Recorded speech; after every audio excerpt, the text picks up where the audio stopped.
Hey guys, good to see you again. Listen, I'm not on the back deck. Actually in front of my house, but the sun was so nice out here. I thought I'd come and stand out here in the front. Today on Coffee with Cal, I want to share a video interview that I did with a dear friend of mine, Dave Wicks, on the power of praying for our kids and our grandkids. It really is a significant conversation that I had a number of months ago. And he has insights that I think are really powerful and practices that I think are really powerful and can be really helpful. And hopefully it is inspiring and encouraging to you and insightful and educational for you on how to be an effective influence in the lives of your kids by praying for them and being intentional about what it is that you want to see God do in their life. So I hope you enjoy it, and I'll talk to you next week, and hopefully as long as it's not snowing or something like that, we'll do it on the back deck again. All right, enjoy. Talk to you soon. Well, welcome. I am joined by my dear friend Dave Wicks. I just felt like that Dave would be the most obvious guy to talk to and just hear the insights in his heart for what it looks like to transform the next generation through the power of prayer. So Dave, my dear friend, welcome. Really do appreciate you taking the time to be with me. So before we get talking, I was thinking before we even connected this morning about how you and I met the second time. We had met before, but years had gone by. And tell me the reason why I want to ask is because there's something in this that is important, in my opinion, when we talk about what the motivations are for us to actually really want to lean into being influencers in our kids' lives. So tell me about your recollection of how we met. Well, yeah, I was actually thinking about that just as you were doing your intro there. And so we met in a restaurant on busy, noisy restaurant. And here's the two of us. And you'd think that we'd gone to high school together. We were just talking away. And you started to unpack your dream and this burn in your heart that you had about men and grandpas and their place in prayer and ministry and spiritual fathering and all this stuff. And here's the two of us sitting in these beautiful waitresses are walking by, and here's the two of us sitting there crying. Yeah. In the restaurant. I was so moved. And I think we just had this Kairos moment with God. We were just like, suddenly we're just right down in the heart of it.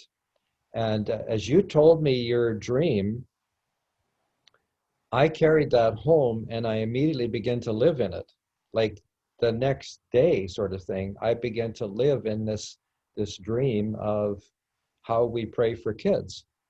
And it wasn't developed. Yours was fairly developed, but for me, it was kind of like new territory. But it just, as soon as I stepped into it, it just like click. And I remember calling you after, say, Cal, listen to this. And I would read you some of my thoughts and stuff. So it was just that moment. Our beginning point was that heart. Yeah. And the thing that just so touched me that day was the awareness that both of us shared about how the grace of God had so impacted our lives. Yeah. And how that grace needed to be the reality for others. Yeah. And especially our kids. And it was like, here we are, two blubbering idiots sitting in a public restaurant, reflecting on the grace of God and how desperately the next generation needed to experience that. Download the Grandpa's Time app on either the Apple App Store or Google Play Store. It is a center of resources designed to serve you. So before we get into it, just give us a brief bio of what you're doing, where you're at, how you got here. Sure. Pat and I ran away together back in the 60s, ended up in Calgary, and just over a process of time slid into the dark world and got lost in drugs and alcohol. Lived a very fallen life. Eventually in 1970, we got married, but there was no God in our life. Though I knew God was there. I mean, I'm like you. We had a seed sown in our hearts, but we weren't living where we should. But even in that, you can just see the fingerprints of God's grace. I mean, we were prevented from harm. Then 1973, I had a dramatic encounter with God by myself in my apartment. Pat was back in Regina. God visited me and challenged me, and my heart just melted, and I was desperate. And it took me about a week or two after that to kind of land where I needed to go. And with Pat present, I got down on the floor and just in my own apartment said, God, give me a new life. And instantly my life was transformed. And it followed Pat for 2 weeks. That's our journey. My wife, Pat, and I live in Caronport. We have 2 kids. One is a young lady living in Edmonton. I have a son pastoring in Grenfell, Saskatchewan. They have 4 kids. So that's my grandparent gig. There's 3 boys and a beautiful little girl. Your awareness of your influence and your role in their lives has always been so inspiring to me, and your sense of responsibility for setting the course and the direction for those kids' lives. You know, I always think about one of my now favorite verses in the Psalm 71:18. David said, you know, even in my old age and gray hair, God, do not forsake me until I have proclaimed your power to the next generation and your might for those who are yet to come. What an amazing verse, but you just hear the conviction in his heart. It's like, God, don't let me screw this up. That's kind of what he's saying. He's saying, I got a job here. I got a mandate here. Don't forsake me. Help me do this well.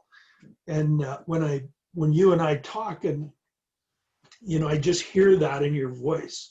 Talk to me about, you know, how you envision this pathway to impact and pathway to influence in the lives of those 4 awesome kids. Yeah, I sure will. So the interesting thing is, Cal, though, that even though I love my grandkids more than I can bear at times, I don't know, you probably know this, what I'm talking about, but I had no doorway and I had no understanding. Well, I had some understanding, but when you and I talked that day in the restaurant, just like a light switch went on, and I thought, okay, I do have a responsibility, and I do have the place, and I do have the authority to engage this. And I don't think I really understood that. I thought, okay, I'm me, I'm kind of this fallen guy, and I'm lacking, you know, I'm not perfect. But that day, as we talked, something was just stirring within me. I thought, I gotta go down this road. There's something here. And so honestly, Cal, it was just like the next day kind of thing. I gotta say, like, I'm not a disciplined guy. I have to build structure and platform and rhythm and, you know, to stay in the groove. So I started journaling my prayer life again, which I'd done before, but I really dived back into it. And the grandkids became the centerpiece of the journal.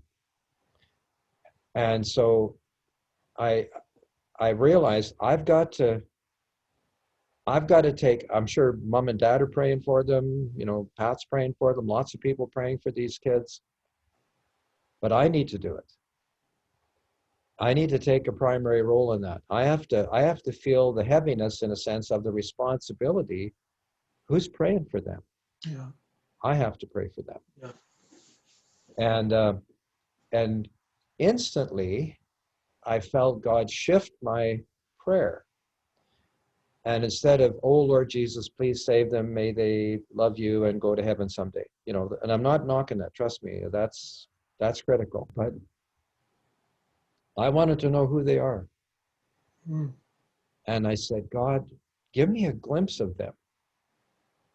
And I felt I need to be praying into their destiny. I need to be praying into their service, what they're going to do for God. Yeah. what they're going to do, whatever they end up doing in life, whether it's a businessman or whatever. Um, I want them to be in the kingdom and serving. And I start thinking, you knit me together in my mother's womb. You saw my parts before I was Yeah. born. God has invested something in every person. And I thought, Lord, I don't think I'm all that prophetic in a way, but Lord, give me a glimpse.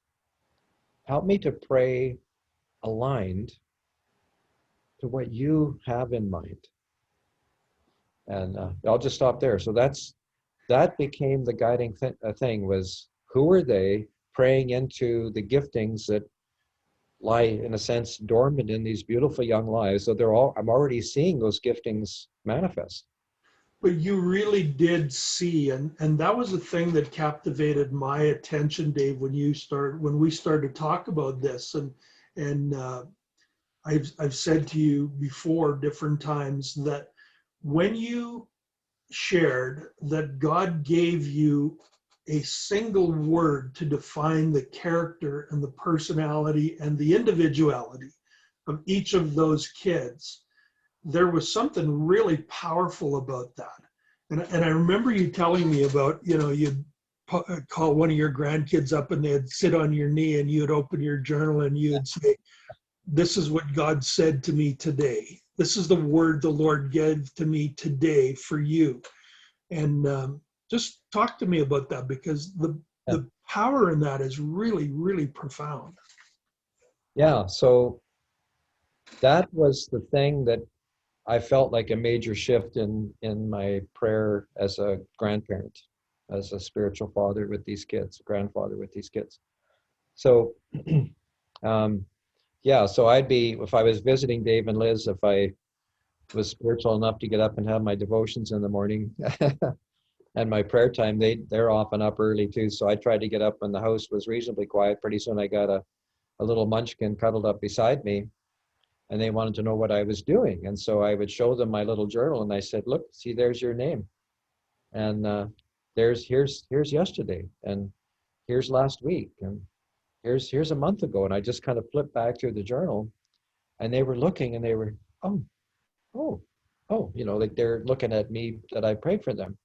But I would have a line across from their name, and I would have a word. I'll just run through the four of them just really quick with one word. That the sort of some of the early responses I had. One was Judah, the oldest boy. I would say things like pastor, caregiver, because even as a little kid, it's like he was analyzing people. Mm. And so if somebody was sad, this little guy would know it. I want to give you a free gift, the book It's Grandpa's Time. You can get a free ebook copy at www.grandpastime.com and download it there, either in ebook form or audiobook form. It's my gift to you. Be blessed. So Dave, where did you get the words? Like what provoked those thoughts in your heart? Honestly, they just popped up into my heart. I can't say that I found them on anywhere. I just said bing, and that word would show up. Yeah. So the next one, his love language is, do you want to fight? He wants to wrestle. He's as strong as a horse. And so I looked at him and I thought, he's a warrior, but he's a warrior for God. Yeah. He's going to defend people. He's going to be in people's corner. He's going to take the place or stand in beside somebody who's needing support. He's strong, but he's not just strong physically. There's a strength within him. And then the next little guy, he'll walk over and give somebody $1. So he's the giver.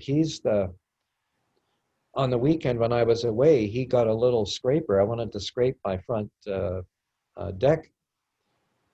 He was scraping it all weekend. Mm. He just wants to serve. He's a server, care for people. He's an organizer, So those words would pop up. Yeah. And the little girl, she's the youngest, and she's just a pure delight. I mean, this beautiful little girl living in a world of three crazy boys. Um, she's learned how to fight for herself already, but everything is about beauty and color and music and picture and dance. And and I thought she's going to bring the beauty of Christ. Yeah. So I would talk about beauty, about painting, about expression with her. And so just the difference of this beauty. And I often will write in her line, woman of God, be a woman of God and express God's beauty, stuff like that. So they've all seen that. And sometimes they'll look at it and, I'll be all very spiritual and tuned in and they'll go, can you make me some toast? Like, so they're kids, right? Yeah. But they're getting glimpses. Yeah. So And, Dave, you typically and sort of intentionally share those words with the kids, or do you just keep those in your journal? Like, what's your objective in that? so a lot of them are just in my journal. That's the honest truth, because I'm not, can't see them all the time. Yeah. But when I'm in the home and when they're nearby, I'll let them see, and I'll call them over and, look what I'm doing today and that sort of thing, and let them see it. The other thing is when I felt very, very strongly about things, and I've done this, I can't tell you how many times, but especially with the older ones, more than the younger ones, I've had mom and or dad both sit nearby, and I want them to hear what I'm saying to the kids. Yeah. And so I'll say, with the older one, I would kind of rehearse some of the things I've already said, but at a more level, more content sort of. I've shared that with him, with the parents hearing what I'm saying. I need to respect the mom and dad. Yeah. And let them know what it's about. That's so good, Dave.